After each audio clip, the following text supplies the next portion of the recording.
Buenas tardes, amigas y amigos, tengan todos y todas, sean ustedes bienvenidas y bienvenidos a este su espacio, el programa que compartimos diariamente en este su canal Super TV 55 de 6 a 7 de la noche, de lunes a viernes. Hoy es martes 29 de marzo. Bueno, siguen las lluvias, el Cibao está en una vaguada que tiene varias provincias en alerta amarilla y la mayoría en alerta verde. Y no han sido aguaceros torrenciales, por lo menos en Santiago, sino intermitentes y de débiles a moderados, para usar un lenguaje muy común y cliché casi en las partes de meteorología en el país. Bien, hay un ambiente fresco, que donde hay aire acondicionado pasa un poco a frío, pero en el ambiente normal está fresco y eso nos ahorra el calor, y la lluvia siempre por lo general es buena, deja mucho más beneficio. Si es moderada, se puede decir que todo es beneficio. Cuando es torrenciales, hay cosas que son perjudiciales y otras beneficiosas. Pero no es, en la provincia de alerta amarilla, que es donde se llueve más fuerte, no se ha reportado nada de importancia. Y entonces mucho menos en la mayoría que son alerta verde. Vamos a esperar que se siga así hasta que pase esta vaguada. Pero todavía estamos en lluvia. En gran parte, en todo el Cibao si se quiere. Y creo que el Gran Santo Domingo también está en alerta verde. Bueno, marzo entregándole a abril un poco lluvioso el ambiente. Hoy llegó temprano a Santiago el presidente a agotar una agenda muy amplia, muy apretada. Llegó a la sierra, inauguró la carretera a Jánico, creo que Sabana Iglesia Jánico, un proyecto eléctrico por Baitoa y otras obras en esa zona serrana y del sur de la ciudad de Santiago. El presidente creo que tuvo un contacto con comunitario en la agenda de Luis Abinader en esa zona de Santiago, de la provincia de Santiago. Pensé que iba a hacerse sentir el movimiento fuerte serrano que rechaza la construcción de los embalses en la Placeta y en el río Jagua, pero según me informaron periodistas, colegas míos, no se dejaron sentir. Bueno, sí, como un grupo en las charcas exigiendo, creo que una escuela al presidente Abinader. Luego vino a Santiago y comenzó una apretada agenda también ya en la ciudad. Entre ellos incluye el primer Picasso para una obra que promete ser importante. Sería una de las obras más importantes que se puede hacer en este periodo y quizá en muchos periodos en Santiago.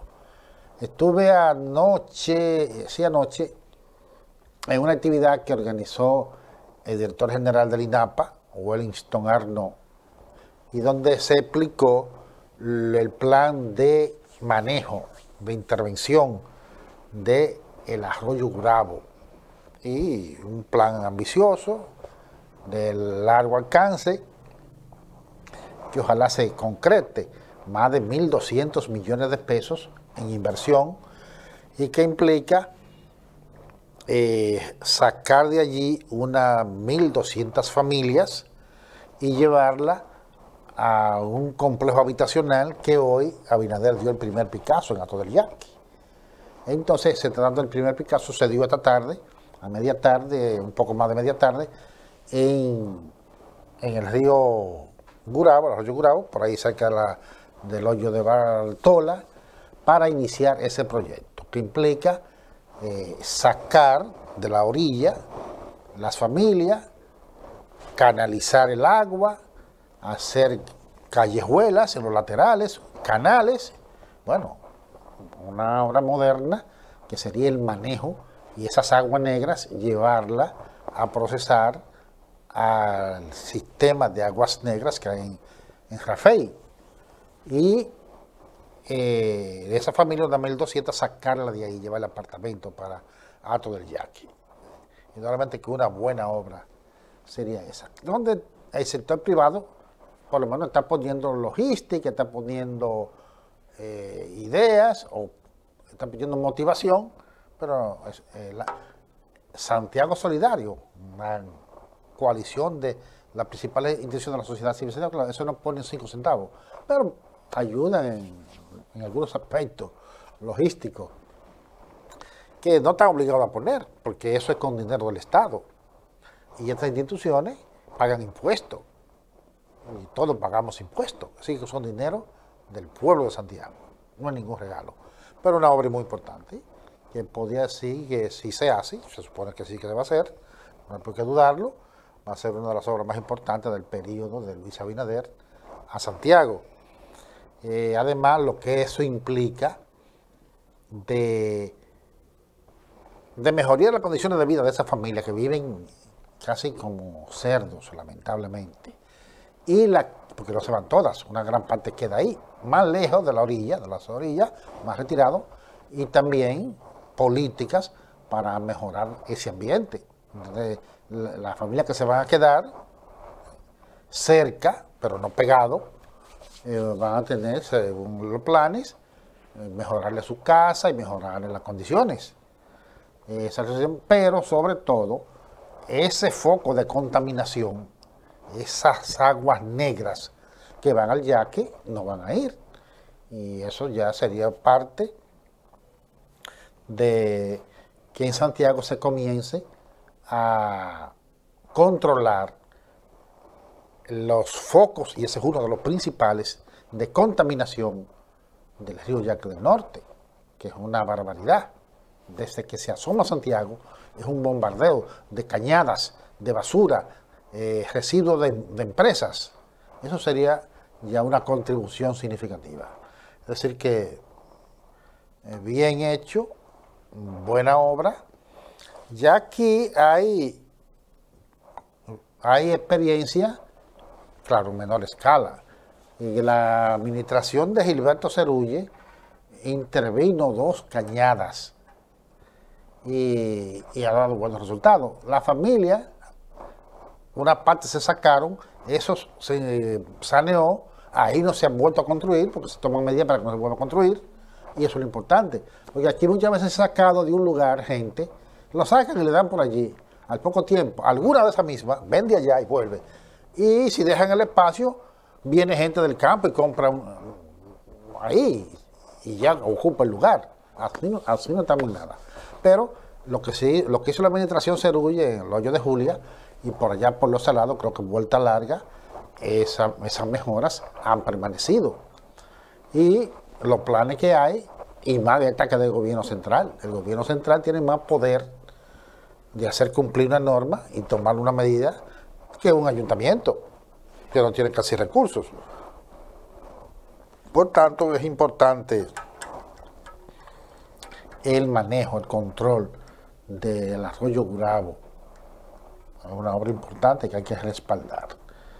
Y también el del INAPA dijo que se hacen estudios en otras cañadas, como el arroyo Nivaje. El Estado debe de acometer, porque tenemos que, primero, rescatar muchas familias que viven en condiciones indignas, de indigencia, de promiscuidad, que es lo fundamental, el ser humano. Y en segundo lugar, el medio ambiente, que no sean un foco de contaminación para el Yaqui y para otras familias, porque esos son focos de contaminación para gente que vive aún relativamente lejos de ahí, que viven en condiciones bien, en urbanización y barrio, dignamente, pero ese tipo de cañada, hasta allá llega la insalubridad, llegan todas las alimañas, llegan los malos olores y llega todo. Así que esta es una contribución a Santiago y más allá, porque cuando ya que lo contaminamos, aunque los ríos tienen un proceso natural de irse ellos autosanando, pero algo llega en el noroeste de contaminación, algo llega. Es decir, que no solamente sería una obra para los santiagueros, sino más allá. Qué bueno que sí. Hoy es 29 de marzo y mañana es 30 de marzo. Mañana el presidente seguirá con una apretada agenda aquí en Santiago, en medio de la celebración de la efeméride patria, de la batalla o supuesta batalla. Algunos pueden mandarme al paredón por decir supuesta, porque hay cuestionamientos históricos de si hubo realmente una batalla. Hay historiadores que plantean que no hubo tal batalla, sino una especie de escaramuza y cosas. Pero la historia oficial, lo que se ha impuesto, es que una batalla en Santiago el 30 de marzo de 1844, que selló, consolidó el proceso de independencia. Cualquiera que sea la verdad, que no fue una gran epopeya, que no fue un gran... porque una gran batalla y no se habla casi de muertos, de un lado. Cientos de muertos y heridos de un lado, y casi ninguno del otro. Por poco que está raro. Pero la verdad es que los haitianos de Santiago no pasaron. Entonces no pasaron. Si aquí no pasa algo, aunque sea un fantasma que le pusimos y se asustaron, ellos siguen y no siguieron de aquí. Entonces una efeméride histórica, mientras se esclarece el caso, una efeméride histórica.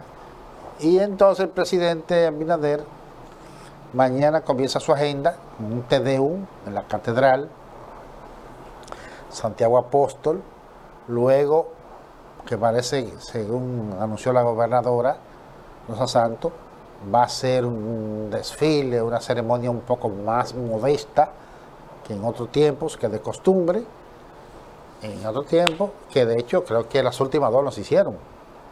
El último año de Danilo Medina, el 30 de marzo, no se hizo porque ya estaba el COVID.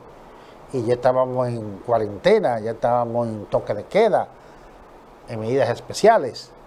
El 30 de marzo del 20 y el 30 de marzo del 21, que fue el primero de Abinader, primer 30 de marzo de Abinader, tampoco se hizo. Este es el primer año de Abinader. Entonces, según la gobernadora Rosa Santos, va a ser una desfile más modesto. Ella alega no tanto por el COVID, sino por austeridad. El presidente no quiere gastar mucho en estos tiempos de crisis. Bueno, entonces de ahí Abinader va a dar el primer Picasso o Palazzo, no sé, da lo mismo Juan que Juana, para Monterrico, para allá, del monorriel, una obra de sistema vial de Santiago, que promete también ser importante en una ciudad que el tránsito es un caos, el tránsito es un desastre, y cada día más. Entonces esa es una obra importante también. Eso va a ser mañana y de ahí adelante también tiene el presidente una apretada agenda. Después de esos tres que dije, el Te Deum, el desfile y el monorriel, tiene también una apretada agenda. Actividad en Cienfuegos, en la Pucamaima y por otros lugares. Esta noche él tiene una cena, por supuesto privada. Eso es uno de estos magnates de Santiago. ¿Será en la acostumbrada de los Cerros Gurabo?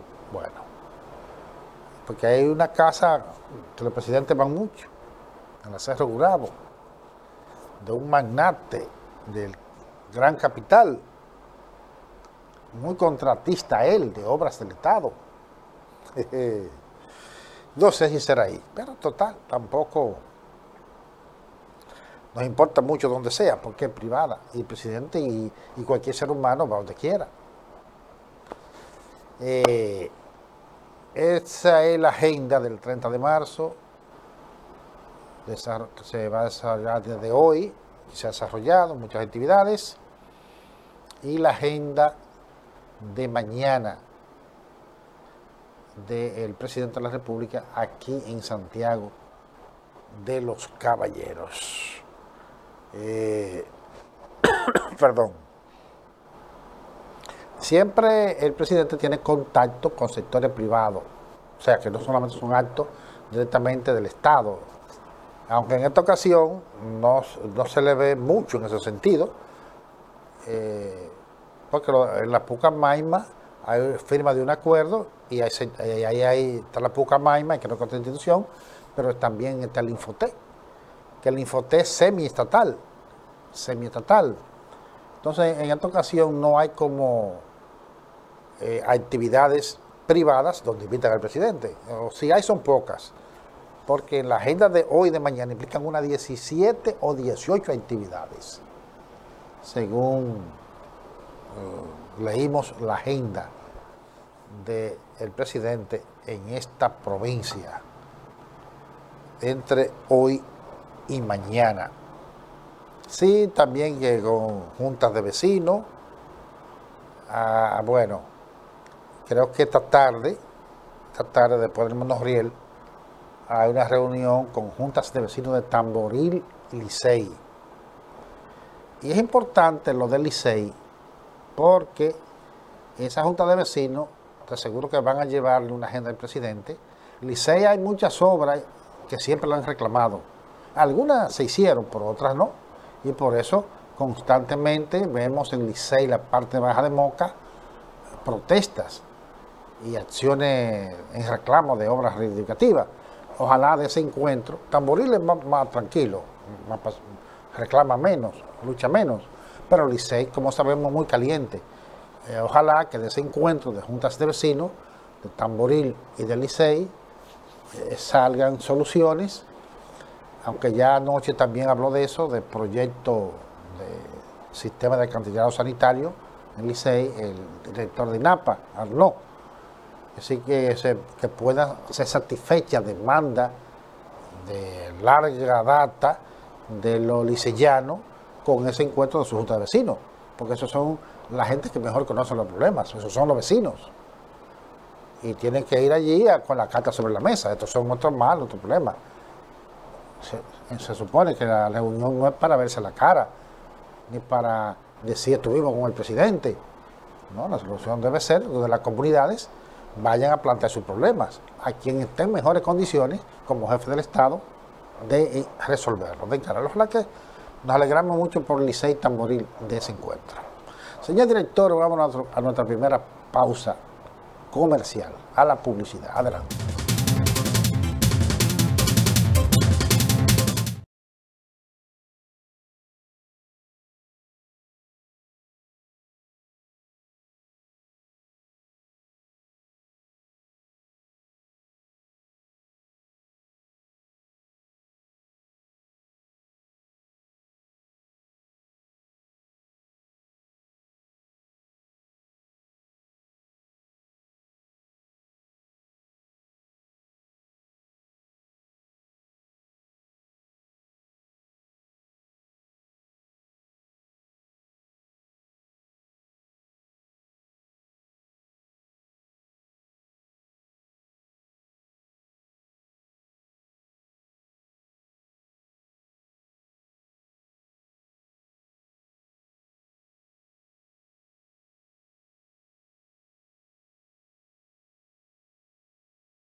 Desde siempre, en cada paso estamos juntos.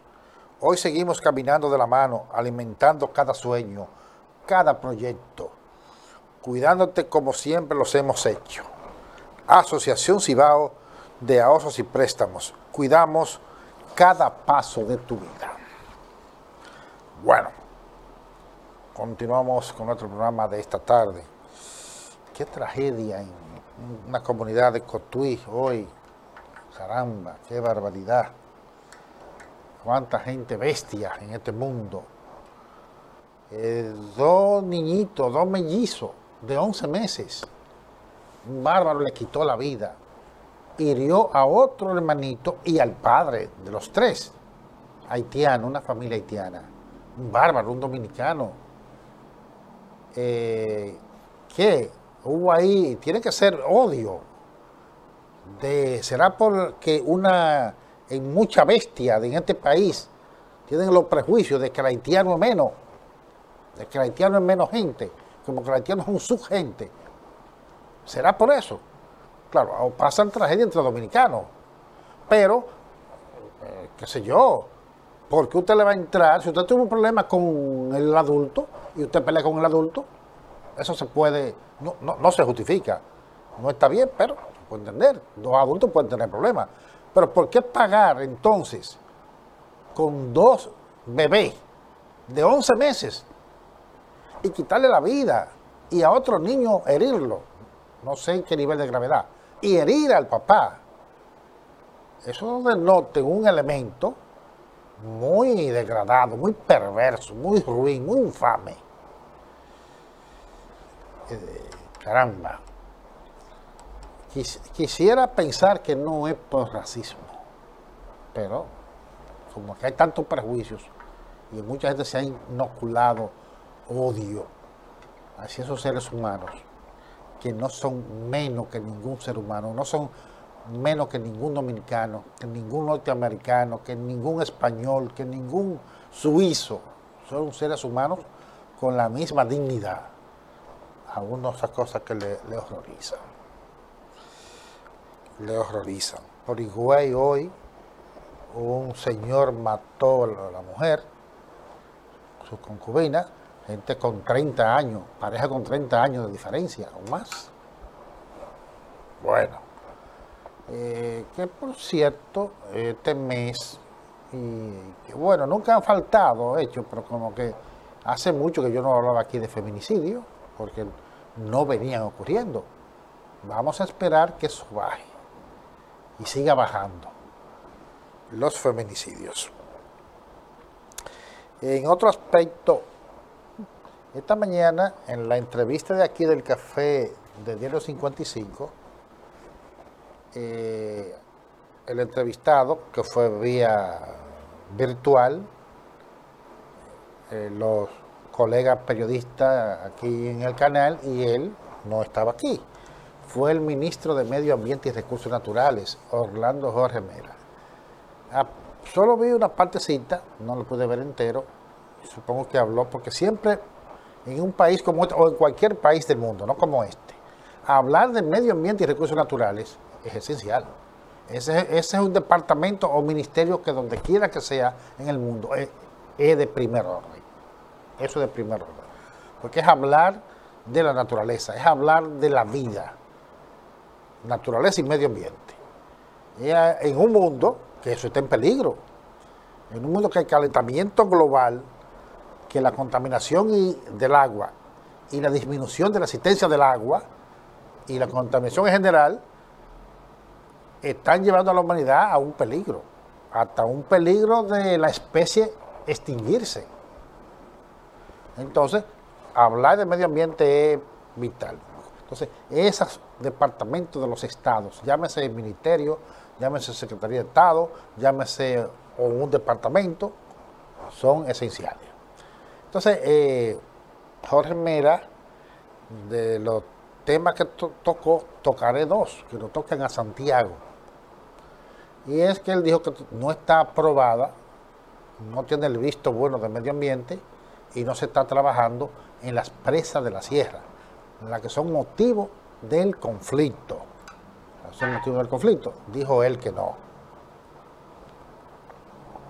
Bueno, esos son temas importantes de mucha delicadeza que el gobierno debe tratarlo con mucha delicadeza. Y mi deseo es que no la construyan. Bueno. Y otro tema de Santiago son los humedales. De aquí de Laguna Prieta, Matanza, que hay por ahí, cerca de una zona franca, donde se ha dicho que un sector industrial empresarial ha tomado medidas de afectación a la cubierta boscosa. Esas son lagunas, lagos, entre naturales y enriquecidos con agua artificial, tengo entendido, muy importante. Por eso son lagos, lagunas, en la periferia de la ciudad. Eso es como un oasis en el desierto, vamos a decir. Entonces eso hay que preservarlo como de lugar. Y también se ha denunciado que hay gente poderosa que está por atraparlo, no sé para qué. ¿Para qué? ¿Qué van a hacer con un lago, una laguna? Gente poderosísima, que tiene mucho dinero. ¿Verdad? Eso es un ecosistema que tiene que ser controlado, administrado por el Ministerio de Medio Ambiente y Recursos Naturales. Eso tiene que ser público, estatal y bien controlado y evitar la depredación. Y si hay que sancionar a alguien, hay que sancionarlo por poderoso que sea. Entonces, debemos estar alerta en Santiago con esos humedales. Eso es una reserva ecológica de mucha importancia para Santiago, de mucha importancia para la presente y las futuras generaciones. Entonces, quería tocar esos temas con relación a la entrevista del ministro de Medio Ambiente y Recursos Naturales, Orlando Jorge Mera. Bueno, tuve una actividad esta mañana muy importante. El 25 aniversario de esa institución de la sociedad civil, benéfica, filantrópica, del voluntariado de Jesús con los niños, que es el padrino o la madrina, porque en ese voluntariado, por lo que he visto, solo son mujeres, algunas de ellas mis amigas, que ha hecho una labor extraordinaria, una labor humana. Y eso surgió porque hubo un momento que el Instituto Oncológico, el Hospital del Cáncer, cerró la unidad pediátrica. ¿Sí? Cerrar un departamento de niños y niñas con el cáncer, no da servicio. Oye, eso no contra ellos se lo hicieron porque no tenían recursos. Y en este país, esas son las barbaridades, eso hace mucho. Pero en aquel tiempo, mientras los politiqueros saqueaban el país, como lo saqueaban ayer, antes de ayer y hoy, se cerró esa unidad. Mientras la delincuencia política saqueaba el país, pero no había para la salud de los niños pobres con cáncer. Porque un niño de la familia adinerada no necesita del Estado, no necesita. Entonces ahí surgió el voluntariado, que son damas que hacen todo el esfuerzo y todas las iniciativas para darle la mano a esas familias que no tienen y lograr los aparatos, lograr y tener un espacio en el hospital de niños, que lo han mejorado mucho y han hecho una labor extraordinaria. Ahí estuvieron muchos niños y ya adolescentes recuperados del cáncer, que si no encuentran esa mano amiga, se mueren. Ahí estuvo una conferencia donde estuvo la primera dama, Raquel Arbaje, estuvo doña Senia Gel, figura estelar, podría yo decir que la ideóloga, y otra señora Lucy, un apellido extranjero medio raro, una empresaria que ha hecho una gran labor, viviendo fuera del país. Y se habló mucho de esa institución. Y yo saludo a esa institución que ha hecho una gran labor humana. Y bueno, van a crear una casa de acogida, porque ahí vienen niños de diferentes puntos del Cibao, es un hospital regional, con cáncer. Y entonces viene familia, su madre, su familia, su padre, su madre, con el niño, ¿y dónde se van a meter? A veces es en un pasillo que duermen, en una silla. Entonces se va a construir una casa para que esa gente pueda pernoctar ahí con la facilidad. La primera dama garantizó que eso se va a hacer. Qué bueno, qué bueno. El 25 aniversario del voluntariado Jesús con los niños. Hablando de salud, hoy dice Salud Pública que el 67% de la población tiene al menos 2 dosis. Claro, una parte del 67%, no sé qué porcentaje, tiene 3. Y aquí hay gente que tiene 4. Tiene 4, pero son muy pocos, creo, de 4. El 67%. El último boletín daba menos de 100 contagiados. El porcentaje es mínimo de la positividad, creo que menos de un 1%. Ayer Santiago tuvo 3. Hoy creo que tuvo como casi 20 contagiados. Es decir que, nada, estamos ganando la guerra. Se puede decir que casi ganamos la guerra contra el COVID, pero ¿a qué precio? ¿Qué costo? Más de 4.000 vidas perdidas. Mucha gente que se sanaron, pero que quedaron con una salud más deteriorada, con órganos más débiles. Que es así. Hay mucha gente que se sanó del COVID y después se murió, porque eso le deterioró órganos. Y otros que no se han muerto ni se van a morir ahora, pero es posible que su vida se recorte. Que si iban a durar 20 años más, posiblemente, duren menos de 20. O duremos. Pues yo fui uno que me dio. Sé que la cosa, y más de 4.000 vidas perdidas. Entre esas tanta gente valiosa. Digo, vamos a decir que todo es valioso, que toda la vida vale. Pero a veces hay vidas de gente que tiene como más impacto que otra. Toda la vida vale. No importa el nivel económico, social, cultural. Pero hay gente como que aporta más que otra a la sociedad. Entonces, esa es la situación del COVID, que de hecho creo que mañana se van a vencer 700.000 dosis. Hay que votarla. O sea, aquí estamos pidiendo millones y millones y millones y millones de pesos. Muchos millones de pesos lo estamos pidiendo. Claro, todavía falta gente por vacunar. Esos son los responsables de que se pierdan esos millones y millones, que deberían ir a ponérsela. No sé, el país debería regalarla. En un momento nos hizo el desplante los haitianos sin tener nada de vacuna y se la ofrecimos y no quisieron. Pero hay otros países en Centroamérica que han vacunado poca gente. Es lamentable que se pierda medicina y otros la necesiten. Señor director, volvamos nuevamente a unos mensajes. Adelante.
Bueno, ayer y hoy se ha soltado el loco, aunque siempre está suelto. En Haití, protestas, suspenden las clases. En Haití, que yo no sé, se supone que Haití tocó fondo, pero parece que el fondo se sigue afondando. Esta situación del mundo agrava la cosa en Haití. Al encarecer productos, los que ellos pueden importar, e inclusive muchas cosas que Haití les regalan, pero hay cosas que la importan. Al subir productos como el trigo, como la soya, impactan en la inflación en un país como Haití, por la guerra en Europa y la pandemia. Del trigo salen productos que son muy importantísimos para la gente pobre. Las pastas alimenticias vienen de la harina de trigo. El pan y otros productos de gran demanda de la gente más pobre viene del trigo. Y de la soya también, de la soya vienen muchas cosas, como aceite y otros productos. Entonces, la situación de crisis en el mundo ha agravado más la situación en Haití. Y protesta, hoy le entraron a pedrada a un avión. Bueno, sería que fueron al aeropuerto, porque los aviones no andan por la calle. Ni cuando están en el área hay que le dio una pedrada. Sería que estaba estacionado en el hangar y fueron y le entraron. Pero se supone que eso tiene verja y vigilancia. Pero hasta un avión le entraron una pedrada en Haití. Es difícil la situación de ese hermano pueblo, caramba, con tantos problemas, tantas frustraciones. Y cada día más oscuro el panorama y no se ve un proyecto de nación, un proyecto político que pueda irrumpir. El que una vez encarnó algo fue Aristides, se volvió un desastre. Desastre. Venía del pueblo con ideas progresistas y después convirtió en una barbaridad. Bueno, el BID tiene 100 millones de dólares para un crédito del muelle de Manzanillo. Los informes que tenemos es que están trabajando en Manzanillo, no en el muelle, pero en obras importantes que deben entonces motivar a mejorar el muelle. Un hotel, un sector privado y plantas energéticas de gas están trabajando. Y ahora vemos que el BID anuncia un crédito de 100 millones de dólares. Eso es importante porque esa es una zona olvidada, una zona de mucha pobreza. Dajabón, Montecristi son zonas de las más pobres del país y tienen el potencial para salir de ese marasmo histórico. Entonces, en torno al puerto se pueden crear zonas francas y otros proyectos. Esta planta de gas generan empleos, porque es electricidad no para Manzanillo, sino para el país. Por ejemplo, Catalina produce casi un tercio de la energía que consume el país. Y está en Baní, o sea que no es para Baní, Catalina, están ahí por la energía nacional. Pero la mayoría de los empleos que se genera una empresa de esa es de gente de ahí y otros beneficios colaterales. Por tanto, nosotros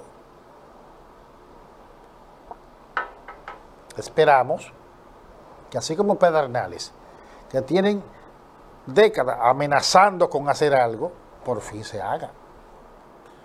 Pues yo sé desde cuándo estamos escuchando grandes proyectos para Manzanillo, grandes proyectos para Pedernales.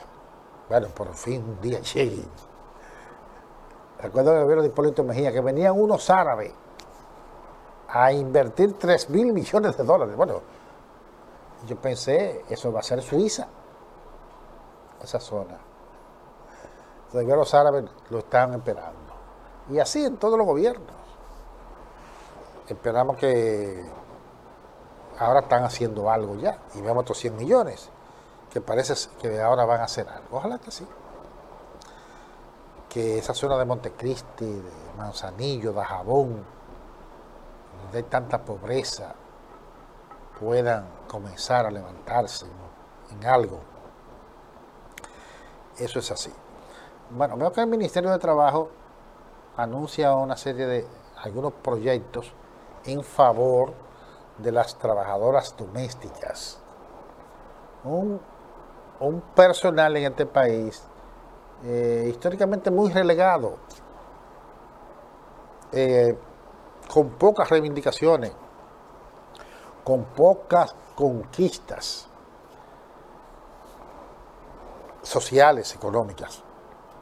Qué bueno, un rayito de esperanza para las trabajadoras domésticas de República Dominicana, que según está elaborando el Ministerio de Trabajo en la actualidad. Y bueno, Rusia, que ha disminuido drásticamente sus acciones militares en torno a la capital, Kiev. Bueno, esto es para dar márgenes a las negociaciones. Vi una propuesta, no sé, pero la vi en un chat. Debo confesar que yo casi no le hago mucho caso a lo que veo por ahí, pero ojalá sea verdad. Pero lo aclaro, no lo vi en un periódico reconocido. Como que Ucrania planteó una negociación de no ir a la OTAN si algunos países son garantes de seguridad para Ucrania, como Israel, Canadá y creo que Checoslovaquia. Ojalá se le busque una salida negociada a esa guerra, para que no haya más sufrimiento para el pueblo ucraniano. Y los ucranianos aprendan que no debieron provocar al oso con la amenaza de meter en el alero de Rusia la OTAN y posiblemente su arsenal nuclear. Que eso es, desde la lógica, no es que eso justifique la guerra, desde la lógica de las grandes potencias son celosas con su entorno más inmediato. Pero Estados Unidos estuvo a punto de llevar a este mundo a una guerra nuclear con los misiles en Cuba. Y dice que Venezuela es una amenaza grave e inusual para Estados Unidos. Venezuela, sin ser aliada de ningún bloque militar, sin tener armas nucleares, yo diría que a algunos 1000 kilómetros de distancia en su territorio, oiga, 1000 kilómetros. Y Rusia y Ucrania tienen una gran frontera, como República Dominicana y Haití, que usted de este lado del masacre le pone una pedrada a un haitiano, o viceversa, lo puede matar, o un haitiano puede matar a un dominicano desde su territorio. Así son Rusia y Ucrania. Estados Unidos dice que es un peligro Venezuela a 1000 kilómetros. Estados Unidos no quiere un contrario ni a 1000 kilómetros, que no tienen armas nucleares, ni es de ninguna alianza militar. Pero Rusia sí tiene que tener todas sus fronteras enemigos de la OTAN. ¿Cuál es el criterio de Estados Unidos? Hemos terminado por esta tarde. Le agradezco a ustedes que me hayan acompañado. Le invito para mañana, cuando sean las 6, otro encuentro de las noticias del día. Hasta mañana, 30 de marzo.